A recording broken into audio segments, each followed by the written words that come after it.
தமிழ்நாட்டில் ஆட்சி பொறுப்பேற்ற ஒரே மாதத்திற்குள் முந்தைய திமுக அரசின் அமைச்சர்கள் மீதான ஊழல் புகார்கள் மீது முதலமைச்சர் விஜய் அதிரடி ஆக்ஷனில் இறங்கியுள்ளார். ஏற்கனவே KN நேரு மற்றும் செந்தில் பாலாஜி ஆகியோருக்கு எதிராக லஞ்ச ஒழிப்புத்துறை விசாரணை மற்றும் FIR நடவடிக்கைகள் எடுக்கப்பட்டுள்ள நிலையில் தற்போது திமுகவின் மிக முக்கிய மூத்த முன்னாள் அமைச்சர் ஒருவரை நோக்கி விஜயின் அடுத்த குறி திரும்பியுள்ளது.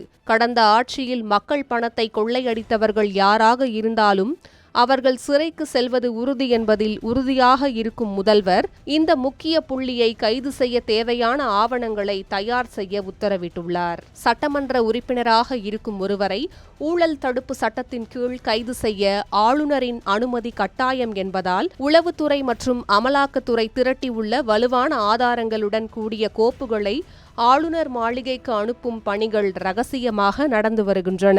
2026 தேர்தல் பிரச்சாரத்தின் போது ஊழலை வேரறுப்போம் என்று மக்களுக்கு கொடுத்த வாக்குறுதி வெறும் வெற்று முழக்கமல்ல என்பதை நிரூபிக்கும் வகையில் பல்லாயிரம் கோடி டெண்டர் முறைகேடுகளில் தொடர்புடைய அந்த புள்ளியை சட்டத்தின் முன் நிறுத்த முதல்வர் விஜய் அதிகாரிகளுக்கு கராரான உத்தரவுகளை பிறப்பித்திருக்கிறார். எதிர்க்கட்சிகள் இதனை அரசியல் பழிவாங்கல் என்று கூறி நீதிமன்றத்தில் இடைக்கால தடை வாங்கிவிடக்கூடாது என்பதில் புதிய அரசு மிகவும் உஷாராக இருக்கிறது.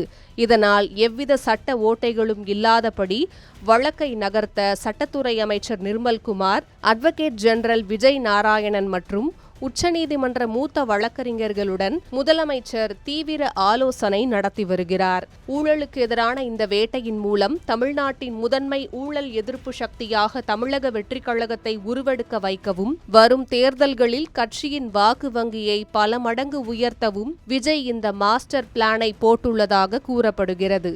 நேரு செந்தில் பாலாஜியை தொடர்ந்து விழப்போகும் அந்த மூன்றாவது விக்கெட் யார் என திக் நிமிடங்களுடன் கோட்டையிலிருந்து வரப்போகும் அந்த முக்கிய அறிவிப்புக்காக ஒட்டுமொத்த தமிழகமும் ஆவலுடன் காத்திருக்கிறது.